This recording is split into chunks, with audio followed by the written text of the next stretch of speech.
Think you know racing start rules? One tiny mistake could cost you the race.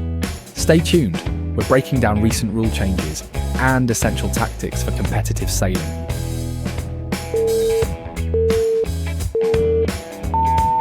My name is Evan Oulahen. I'm a regional judge, which is kind of the second level in a progression of judge education and certification through Sail Canada. So we'll talk about definitions of the rules, some basic rules, and only just enough to introduce the situations we'll look at the end. The first one that's pretty important as far as definitions goes is knowing if you're ahead, if you're behind, or if you're overlapped. And the one that's kind of important is if the two boats are overlapped. So it's generally seems pretty obvious that if you're ahead, you're ahead, if you're behind, you're behind. But the part that's kind of critical is that black line drawn off the back of the blue boat. So the way that works is it's a perpendicular line, square off the back of the boat, or whatever the furthest part of the boat back is. So that could actually be your rudder, or your outboard, or your motor mount, or anything like that. And if that yellow boat that's in this picture, clear astern, crosses that line, then those two boats become overlapped. And that's a word that will come up in some of the rules and matters in some of the rules. Another one that is used a lot in the rule descriptions is the concept of keep clear or keeping clear. So basically, it's a little more wordy than this, but what it boils down to is if a boat's keeping clear, it means the right-of-way boat or the other boat is able to sail her course as that boat sees fit, and is also able to turn both ways without making contact with that other boat. A phrase we hear a lot in judge education is the wiggle test. So being able to turn both ways means you're able to do a little wiggle with your boat and you're not going to run into the person next to you. So if somebody's so close that you can't make a turn without immediately hitting them, they're not actually keeping clear. Proper course is a term that you hear a lot. It's basically the course that a boat would sail to most quickly finish the race, or to most efficiently get to the end of the race course in the absence of other boats. All that's really important here for this is before the starting signal, so not necessarily the start line, but before that go signal, proper course doesn't apply. It's not a consideration in the rules. There'll be a situation coming up that'll kind of show why that matters. I didn't know this before I started reading and preparing for this this presentation, but it turns out if you're over early and you're sailing back to the start line to go exonerate yourself or restart, you actually have to stay out of everybody else's way. And I'm absolutely shocked I didn't know this was a rule. I always just thought those boats were jerks, but they're actually not. So there's not too many rules we have to know here, and for a lot of people this is probably pretty basic, but just in case it's not, we'll go through it. So Rule 10 is the starboard port rule, or on opposite tack. So basically the boat on starboard, in this case the green boat, has right-of-way over the boat on port. So that port boat has to keep clear, which is one of those key terms. They have to let that green boat sail their course as they want. The next one is if you're overlapped on the same tack. So overlap was one of those definitions. So if you're overlapped on the same tack, the boat to leeward has right-of-way, which means the blue boat, the boat to windward here, has to keep clear of the boat to leeward. If you're on the same tack and not overlapped, the boat behind has to keep clear of the boat ahead. In principle, don't run over the boat in front of you. If you ever find yourself running into the back of another boat, you don't have to open the rule book to figure out who might have been at fault there. If there's a dent of your bow in somebody else's transom, it's usually pretty open and shut case. So while you're tacking your boat, you essentially don't have rights. You have to keep clear of other boats. So Rule 10, 11, and 12, which are the starboard port rule, the windward leeward rule, and the overtaking boat rule, don't apply anymore. You don't have any rights. Starboard doesn't matter, port, none of that. Just stay out of the way. And it doesn't actually, this rule doesn't turn on, as I would say, until you are at irons. So you can pinch, you can head up, you can approach irons, but as soon as you get to irons, you're considered to be tacking, and you're tacking all the way until that time that you're back down to a close haul course on your new course. So all that in between time, between after irons and your new close hauled course, you have to keep clear. And if you find yourself not keeping clear, you'll probably be found to have broken a rule. So some limitations on this. When you acquire right-of-way, you have to give the other boat time to keep clear. So an example of that would be when you tack onto starboard tack. Once you reach that close haul course, the boat around you has to have enough time to not run into you, to get out of your way. And a nuance to that is they don't have to anticipate that you're going to be in their way. So they don't have to do anything. They don't have to make any avoiding action until you've actually, in my example, completed the tack or gained overlap or any of that. So there's no anticipation in this rule. Similarly, but used in different ways, is if when you change course, you have to give the other boats room to keep clear. So I think that's all the rules we need to understand to go through these situations. So the first one, this is a pretty common start line situation. So the blue boat's early for the start. They tack, but they luff. They let their sail out because they don't want to go over the start line. So we've got the yellow boat coming across on starboard. Blue boat's luffing, and they have to go below the blue boat. So the yellow boat yells protest. They're kind of mad. So the yellow boat probably thinks the blue boat tacked too close. They're in their way. But based on this situation, I would say that even though that blue boat, their sails aren't full, it looks like they're not on a close-hauled, sail trim. They are sailing on a close-hauled course, and they did it with plenty of time for the yellow boat to make an avoiding action. You'll see the yellow boat doesn't turn, doesn't do anything until that boat's well established on their starboard tack. So Rule 13, well tacking, doesn't apply here, so I would agree that neither boat has broken a rule here. So similar but different. We've got a little messier. So the yellow boat's on starboard, kind of luffing along there. Green boat's on starboard, luffing along. So the blue boat tucks their way in there, but you'll notice they don't actually complete their tack. They stop just short of close hauled. Their sail's still luffing there. They haven't bore off enough, so they're actually still, under the rules, they're still tacking. So yellow boat has no obligation to do anything to get out of their way, and they're generally just being jerks. So you can't tack yourself under somebody without finishing your tack. You don't establish any right of way, so nobody's obligated to keep clear. So I would guess that the yellow boat in this situation would, the blue boat in this situation would have to take a penalty, or in a protest probably be disqualified from the race, probably get yelled at by their competitors as well. So this is that rule that I just discovered tonight. So kind of. So we've got yellow on starboard, blue tacks just after the start on port. So in this situation, if you can't see the writing on the screen, the yellow boat is over early. So if they figured it out, they're probably going to have to go back and restart this race. So yellow they're on starboard tack, but they have to duck the blue. But if you really read the rule, the way it's written is a boat returning to the pre-start side of the line, or basically a boat going back to restart the race, has to keep clear. But in this situation, the yellow boat actually hasn't started to go back. So if you start the race, you're over, and you keep sailing, you have rights under the rules. It's not until you turn down and start going back to that start line, which in this situation they're not, that you have to keep clear. So in this situation, it's actually the port tack boat that's doing something wrong. So this one, we've got the blue boat coming in from behind, and they are overtaking boat, and they run into yellow. So we can assign names to these. I don't know. We got Phil and Tony and Andrew. I don't know who wants to be who, but so do you think who do you think's at fault here? Blue definitely ran into somebody, so that's not cool. But could they have avoided it, or so? I would say that blue is actually at fault, and what this really illustrates is that sometimes these situations are more complicated than two boats, and sometimes they start to unfold earlier and earlier. If you have a big group of boats, you've got to really think ahead. If you put yourself in a situation, there's nowhere to go, and there really was nowhere for them to go. That green boat's not moving, the gray boat's not moving, so I think that blue boat would end up disqualified here because they're the overtaking boat. They didn't keep clear, and they put themselves in a situation where it wasn't possible.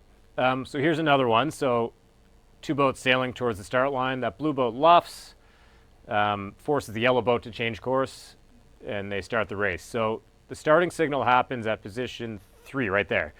So I did say proper course doesn't apply until the starting signal. So here proper course actually does apply as soon as that signal goes, even though they haven't started the race yet. However, I think it's pretty reasonable to say that blue's proper course here is to start the race. The quickest way for them to start this race in the absence of other boats is to cross the start line first, sail the course and finish. So I don't think anybody's broken a rule here. I think this is just a blue boat trying to start, a yellow boat that's kind of angry, and everybody's on their merry way. Now if blue had crossed head to wind, it'd be a different situation. They would be tacking Rule 13, and they'd have to kind of pay the piper in that situation. What I call it when a boat kind of sneaks up behind you and gains a little bit of overlap is hooking that boat. So this blue boat comes up behind the yellow boat, gets a little piece of them, hooks them, and shows a collision maybe, but gets really close, and the blue boat's mad because the yellow boat's not getting out of the way. Would anybody want to guess which boat might be in trouble here? Blue. So yeah, I would agree that blue acquired right of way, but didn't give room for yellow to keep clear. So they snuck in there, but they're so close. The yellow has no choice but to hold their course. They can't turn. Their transom's going to hit blue. So this is kind of an acquiring right of way situation. So this is similar to one we saw before. So a boat to leeward, the blue boat acquires right of way on the yellow boat. They did it in a different way, but they became overlapped one way or the other. It's before a start. Proper course isn't a thing. None of that matters. My question is, so they come up all the way and maybe they collide, maybe they get really close, but was yellow keeping clear? And did they have time after blue acquired right of way? Yeah, so as soon as blue hit starboard tack, close hauled, yellow immediately, not before that, but right after that point, has to start making actions to make a separation there, to make sure that that blue boat can turn both ways without hitting them. And this is the one I see a lot on the start line that people seem to miss. They don't seem to really get out of the way until I try to turn my boat. And by the time I try to turn my boat, they're too close to do anything. And they're like, oh, you got to give me room. Well, you had to start giving me room as soon as we became overlapped. And that was 35 seconds ago. And, you've been closing on me. And now we're 6 inches apart.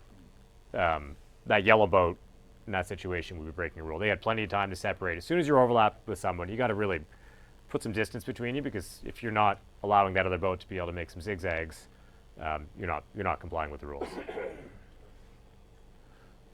Barging. This is the one everybody loves in the start line.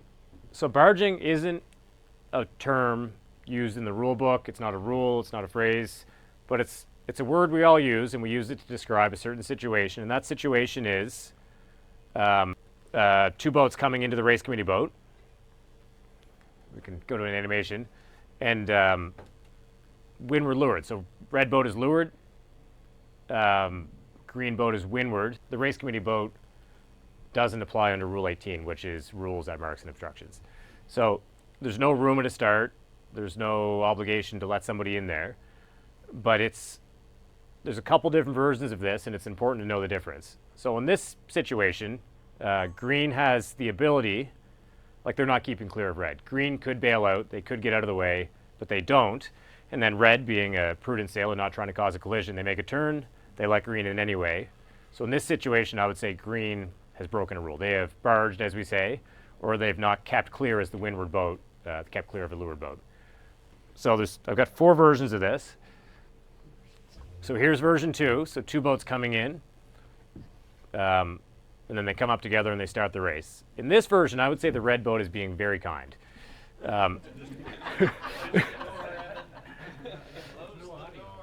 Yeah, so nobody here actually closed the door.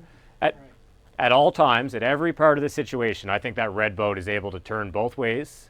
They're able to sail their course. They're not going to make contact.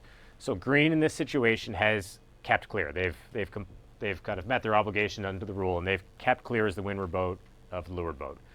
So in this situation, because red was so kind, I don't know why they would be, but they were so kind that nobody's broken a rule, sail the race. Somebody might be cranky, but if red really wanted to have green not go in there, they should have done something about it, not sail 15 feet away and just been upset with the way things were unfolding. So it's important to take your space and close the door, and we'll see that in this next description.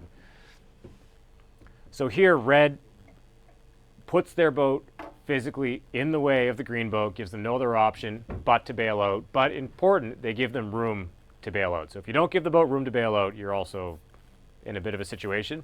So this is perfectly legal. Green kept clear. Red was able to sail their course. So we'll see position. So red makes a turn, and pretty quick, green makes a turn after. There's a little delay there, but I think that was reasonable. So this is successfully closing the door on a barger. Really important that you actually close the door. If you do this next slide, wait, green has no way out, and then you close the door, now we've got an issue. So in this situation, green, in theory, didn't keep clear, and they did break a rule, but they're exonerated from breaking that rule because they had nowhere to go. So red waited too long to close the door. They waited too long to put themselves in the way. And green had nowhere to go but to start running into stuff. So there's all sorts of rules being broken here. There's changing course, there's collisions, all that.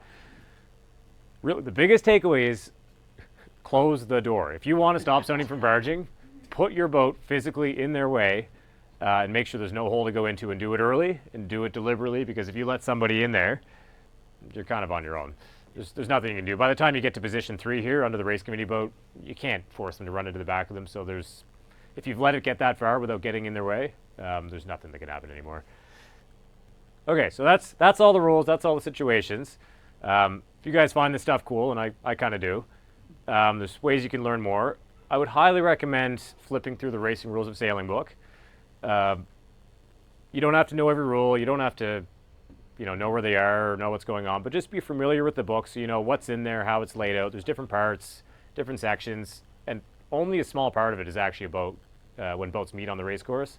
There's a lot of other administrative stuff in there, and technical stuff, and officiating things, and how to conduct a protest hearing.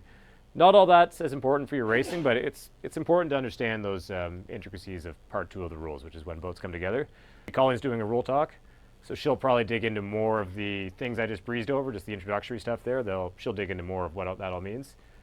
There's a website, racingrulesofsailing.org, not associated with World Sailing or Sail Canada, but it's a really good resource. It has a whole forum on different situations. You can look at applications of rules and diagrams, and I got some of these diagrams off that website. There's a guy named Dave Perry who every rule edition writes a book about understanding the racing rules of sailing and the situations and how to apply them, and he's got a lot of these diagrams are out of his situations, out of his books. Dave Perry's books, pick up any of them and you'll become a better sailor. Evan and I haven't actively judged on any of these changes yet, and for one of them, even the international judges that did the seminar of rules updates for us are going to saying, this one's going to be fun to see play out. So let's talk about them. So I just wanted to make sure everybody understands that the rules change or updated every 4 years based on the Olympics. There is sort of a progressive idea of, we really wrote this badly, or there's some work to be done that we start to notice. A lot of the changes we're seeing in these rules are kind of taking out some of the gender of some of the rules, which is weird. But the other big thing is they're taking into account that people are getting faster and faster boats. And so some of the strategies that people use in faster and faster boats have implications on the rules and how we judge. So when we say to correct and improve, this is a continuous improvement sort of thing.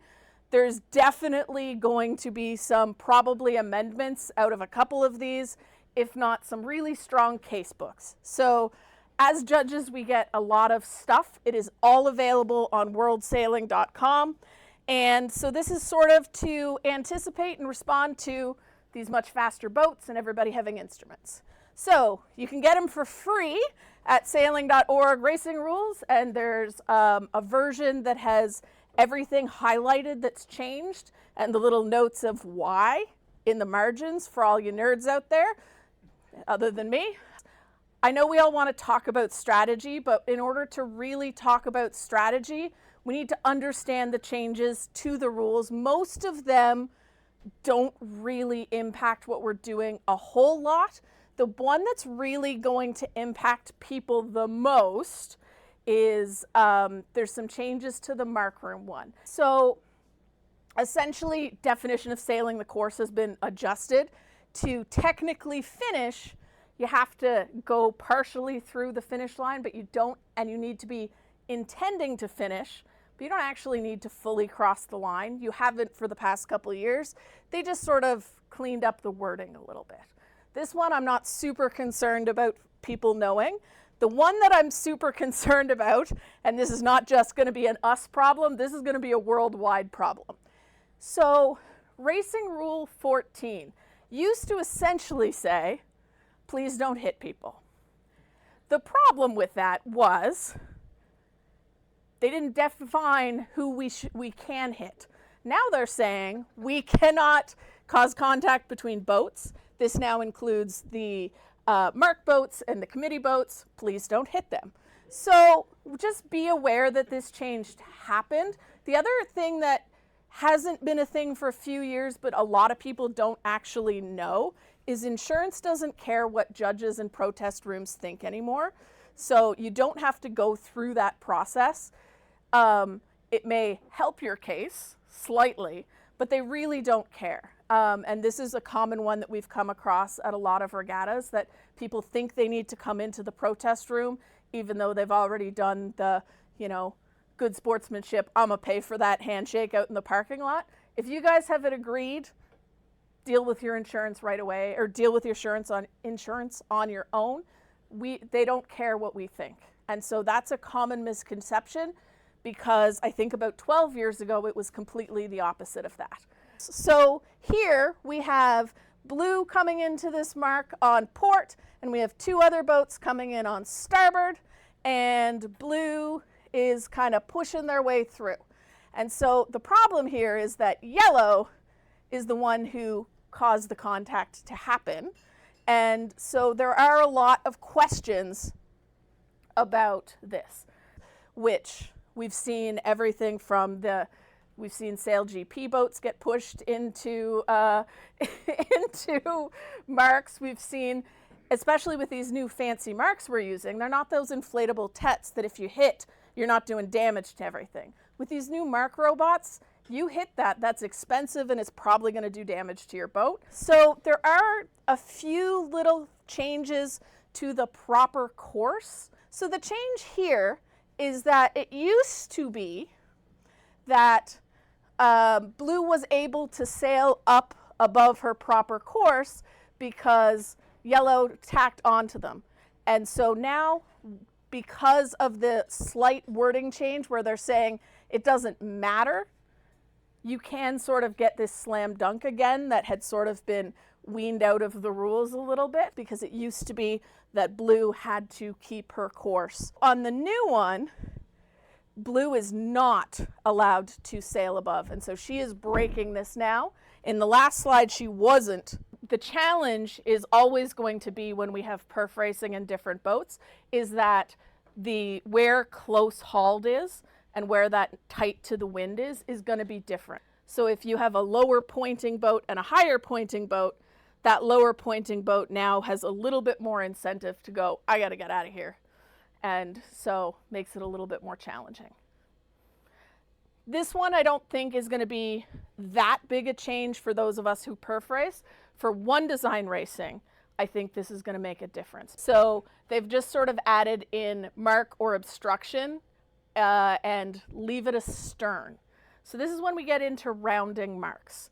The new the definition of mark room, just to make everybody on the same page, is that 3 boat length zone around a mark. Remember that doesn't work at a start line. There's no mark room there. But to sail to the mark when her proper course is to sail close to it, to round or pass the mark on the required side, and this is the new bit, is to leave it astern. So they've kind of reworded this a little bit, and it does have some impact on how rounding the mark is going to happen if there's a huge mess of boats. In this example, we have 2 boats, and we have our nice big zone. So we've got boat 1 hits the zone. Okay, so the zone is the size of the boat that hits it first. Blue is inside at this time, but yellow's letting them in. But yellow is the one entitled to mark room. And they are entitled to mark room until they've left that mark behind them now. And so that is clarifying some of the problems there was with mark room of, well, how far around the mark do we have to let them get before we start fighting about this? But so when the first of the 2 boats reaches the zone, that's going to define the size of the zone, right? And we've had some great examples of random laser kids rolling large boats on Wednesday nights here because they hit the zone first. And, Yeah, it always, that's a fun game. But if the boats are overlapped, the outside boat at that moment shall give the inside boat room. So that's still the same sort of thing. Where we're changing is if the boats are not overlapped, the boat that is behind now owes room. And that's kind of new. So when we have to give mark room, we have to do that for the whole thing, the whole rounding, whether this overlap gets broken or if we suspect it gets broken, doesn't matter. It's what that snapshot looks like at the 3 boat length zone. Most of us will come straight to a downwind mark. And here, the yellow boat touches the zone at 0.1, but blue hasn't. In the old rules, because blue is inside, they would have mark room, even though they're a little skewed, but there wasn't overlap. They were clear ahead at 0.1. Under the new rules, that's a bad strategy. So under the new rules, we want blue at position 1 to probably bear off a little so that they do hit, even though they are clear ahead, we want them to hit that zone first so that they can get their mark room. This is going to be a challenge for most boats because it's really hard to estimate that zone. And how do you make the decision when one of these boats is 22 feet and one of these boats is 40 feet, right? That what size was the actual zone. So in this one, we have 2 boats on starboard. The blue boat hit the zone first and they are inside. Yellow then is the keep clear boat. And when they tack, that's fine, they're still clear. The problem is that when blue tacks, they have now lost their mark room rights. And they did not, when they gave up their rights, they didn't give yellow a chance to keep clear. So realistically, they should have probably kept going and tacked on top. In this one, we do have a starboard port sort of situation. So blue, again, they tacked and yellow had to head up. So blue gave up their rights. And so blue has broken this because at that point, yes, yellow is avoiding and they didn't give yellow room to avoid, probably. And so yellow had to sort of bail out here because of how close they tacked. So the other one is, we all know about obstructions, right? Stuff in the water, like we've got a Navy ship or something out there anchored. They've added a little bit more clarity to what is an obstruction. And we've got a new definition of a continuing obstruction. And so now we have to think about who's got the shortest keel. So that's fun. That's a new piece to think about, and I think it'll be interesting because most of us have no concept of whose keel is deeper than the other. So we've now subdivided this obstruction. It doesn't really impact how we deal with things other than this shortest hull piece. So what they have actually done is they've added a little bit better of a definition. And they've said, you need to say the words, I need room to tack, or I need room to jibe at this obstruction to get out of the way. But the other thing is if someone says that they need room to tack, who they're yelling at needs to respond. And that's the part we're bad at here. So the next part of the rule of hailing, and I didn't put it on, but is that you have to respond. So you have to say, yep, I'm going to give you room to tack, and actually give them room to tack. You can't just say that you're doing it. Or you can say, you've still got water, or whatever like that, or I'm going to tack first, or something like that. But you need to respond. You also have the responsibility to pass that on in a timely way. So if you get hailed room to tack, you have to go right away to the next boat up and say, we need room to tack. I would also usually say there is one boat below me, or there's two boats below me, just so that they can judge the space, right? Because as everybody's tacking, you don't have any rights when you're tacking. So there needs to be some organization in the chaos of all of those boats getting out of the way.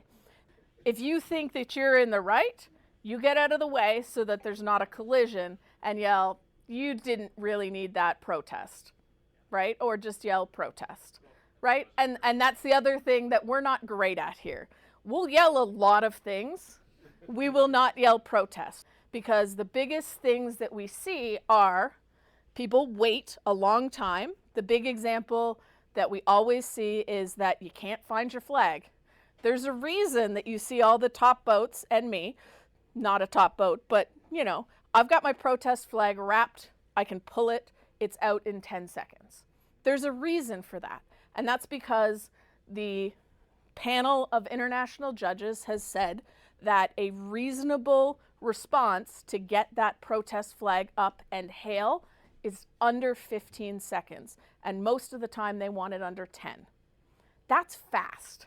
If you have to go find it, you're done. There is small exceptions to that rule if someone is injured or your boat's gone out of control, but the onus is on you to prove that your boat was out of control enough that it was a problem.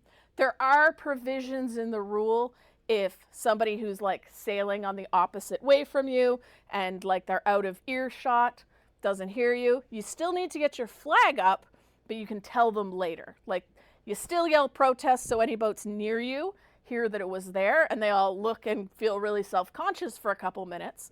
But there are some special sort of things. So those are the big things I wanted to cover tonight, because these are the things that are going to impact us at a club racing level.